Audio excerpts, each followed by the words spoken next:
What's going on, guys? Welcome back to the channel and welcome to the World Cup group stage recaps for A, B, and C. So as you probably know, the match day 3, the group stages are starting to close, and as of the making of this video, A, B, and C have been finished.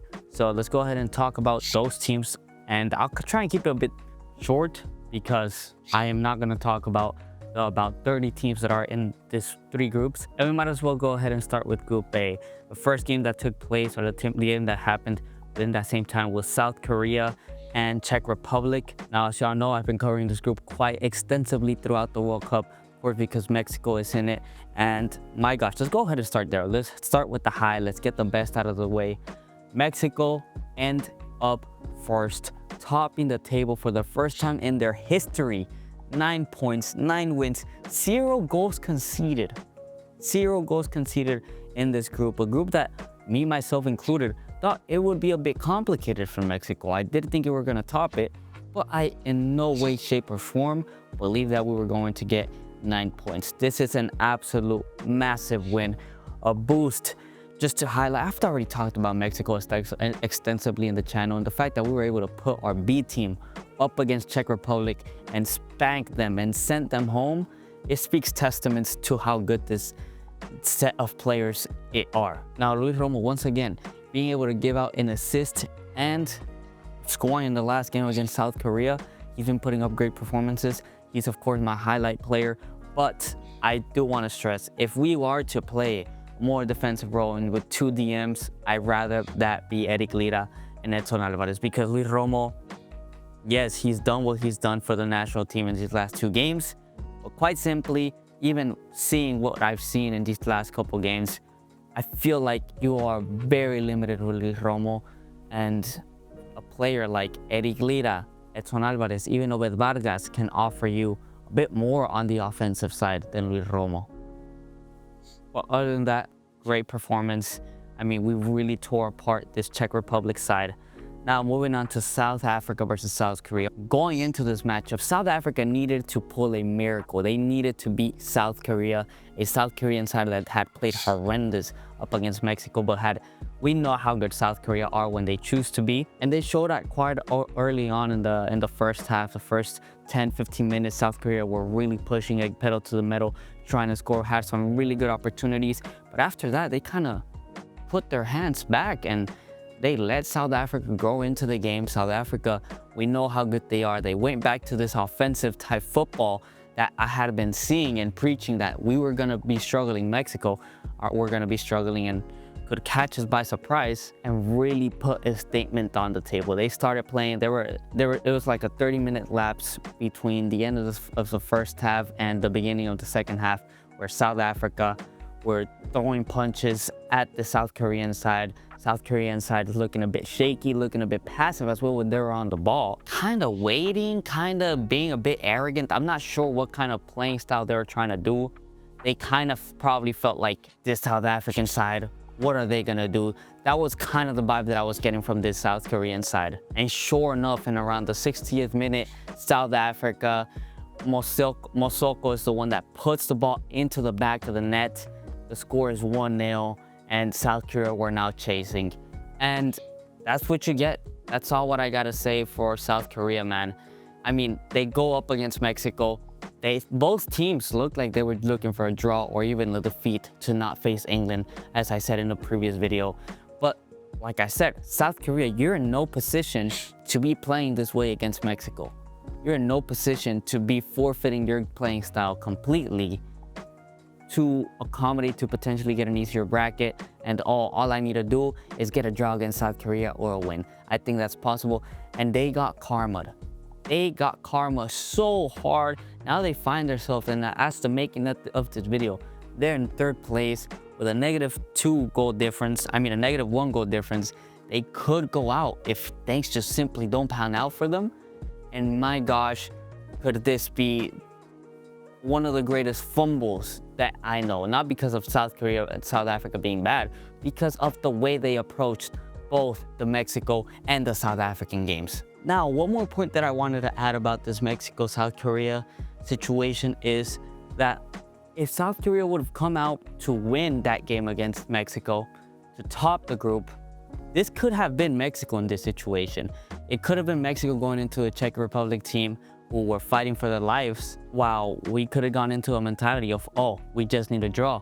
And it could have ended really bad. But luckily it wasn't. That's all that I need to say. My point is that this could happen to a lot of teams, and it's a sin to think that you're gonna be or even draw the next team that you're gonna play against. Truly embarrassing performance, and they better be praying that the other teams that are competing to be one of the best third place teams aren't able to make it, because we already saw what happened in Scotland. They're already out after today. So South Korea, their butts are clenching. It's a shame, because I love Son, I love Sonalo, Kangin Lee. Bo is an absolutely incredible player down in the midfield, but when you approach games like this, in this matter, you're going to get karma. And that's exactly what happened on South African side. I mean, what a performance by Sithole. Wow, this guy had a disaster class in the first game against Mexico, missed the second game against Czech Republic, and then had to step up for Mokoena, a midfielder who I highly rate, and put a shift in after a disaster class. And my gosh, did he put an absolute shift in. Sithole, honestly, based on the context, based on everything, he was in all over the pitch, just being an absolute baller. And what a redemption story that matches up with this South African side. Incredible scenes by the South African Sithole, man. And now this South African's gonna be facing a Canada who we'll touch on later, which could end up being quite a good game. But regardless of what happens in that Canada game, unless they get snapped 6-0 or something like that, this is something that South Africans have to be proud of. I mean, making it to the first knockout round in their history in this matter against Mexico and Czech Republic, and South Korea beating South Korea. What else can you ask for? Great performance. And yeah, we can move on to Group B. Now, Group B, Switzerland, Canada, Bosnia and Herzegovina, and Qatar. Those were the teams that were going to be in this group. And what are my takeaways? Of course, Switzerland, they're kind of known for being this team that does what they need to do. They don't do much extra. They don't do much less. The first result that happened, of course, Qatar tying Switzerland. It was a Switzerland that they kind of seemed just all over the place. They kind of seemed too passive. Very similar to the way that I feel like South Korea approached the games against Mexico and South Africa. And they start off shaky, while Canada, same thing. They were unlucky enough actually. Jonathan David had a couple opportunities. They should have probably beat Bosnia and Herzegovina. They simply did not put them. They weren't clinical enough. And that's a common theme that we've been seeing in this Canadian side. And we saw it in that head-to-head between Switzerland and Canada. Canada, who they've been a top 3 team in CONCACAF, and they have the talent pool. You have the Alphonso Davises, the Jonathan Davids, the Eustachios. You have all of these ballers. The question is, do they have the mentality to get through the bottom, through the line? And against Switzerland, we kind of saw, we got some glimpses of what they could be, but it was simply not enough, falling to the Swiss, losing 2-1. Overall, I think a respectable finish. They weren't expected. I didn't expect them to really beat maybe a tie against Switzerland, but I didn't think they would be able to beat the Switzerland side. But looking back, if they wouldn't have made those massive mistakes in the back, they probably were able to get a draw or even a victory here against the Swiss team. So like I said, that mentality is an issue. The striker is an issue. Jonathan David, once again, is not finishing. He goes ahead and finishes against Qatar, getting Canada's, I believe, first win in the World Cup ever. But against the Switzerland, not much from Jonathan David. Carol Laren, he's clearly not a good striker. He does not finish his dinner to save his life. And Promise David, only 24 years old. Canada needs to put this guy more in.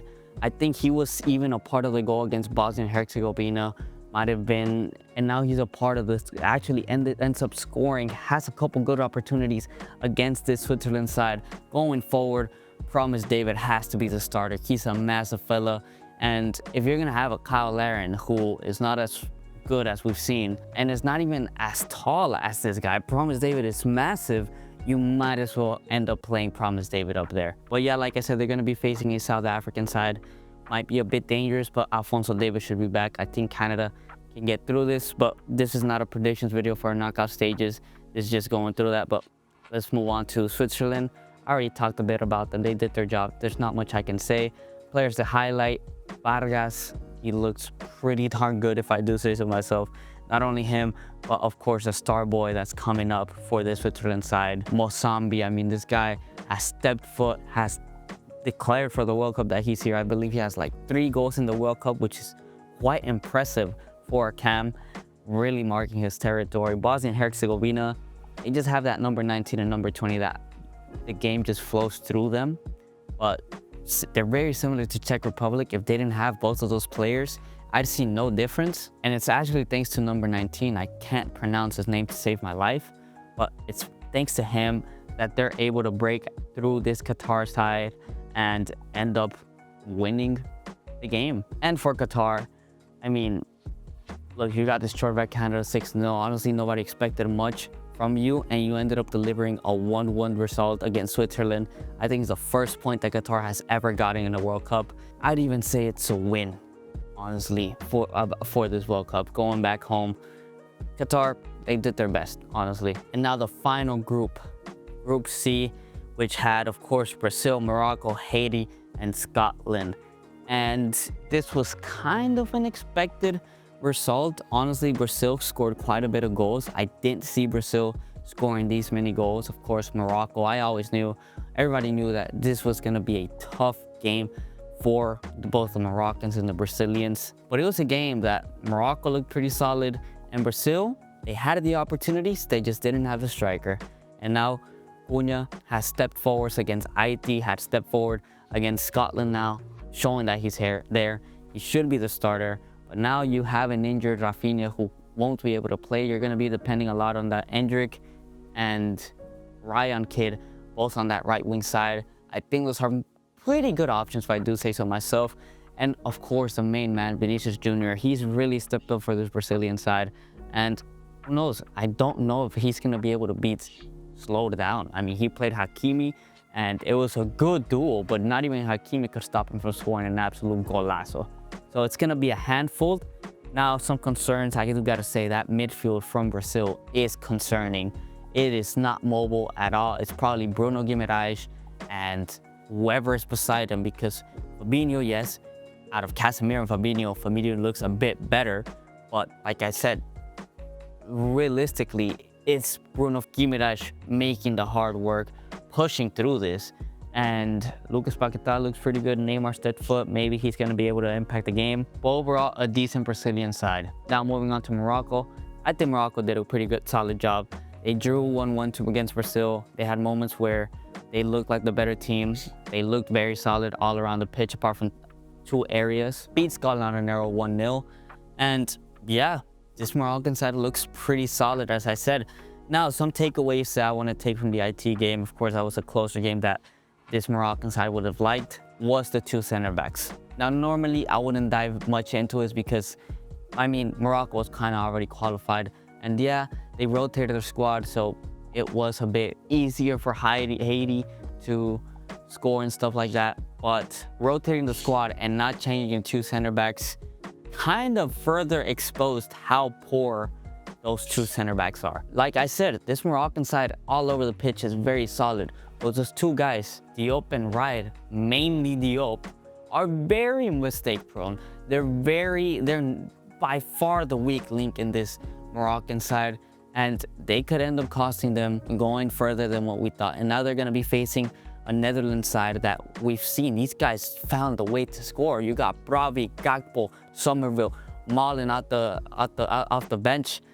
They could end up costing this Moroccan side, this 2 center back pairing, some issues. So that's going to be an area of concern for this Moroccan side. As far as players who I want to highlight, I mean, Saibari, man, what is there to say about this guy? Got his move to Bayern Munich, and he is moving out of this world right now. Another one, if y'all seen the podcast, of course, Boadi, the DM, he's been playing really well.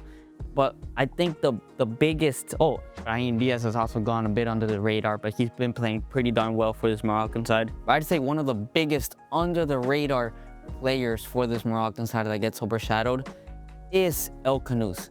Now, I think Abde's going to be able to play in the knockout round, but I mean, the performance that El Canoes has been able to do, he's made the world forget that this Moroccan side is missing one of the quickest, one of the most threatening wingers that the African game has in Abde. And there was major concerns of this Moroccan side going up against Brazil, going up against teams like Scotland who stay back and defend. But like I said, El Canoes, I failed to remember a game where he played bad.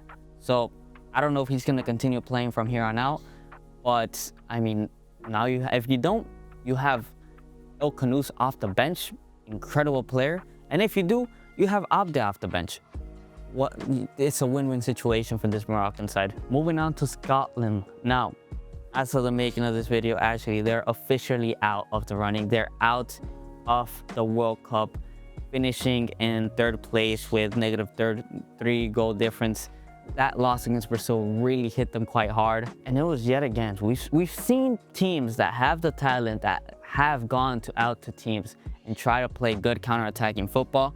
They've succeeded. Teams like Ivory Coast, I would say. Netherlands against Japan adapted really well. Australia in that one game beat Turkey. So you want to play to your strengths. This Scotland side is their first World Cup in forever.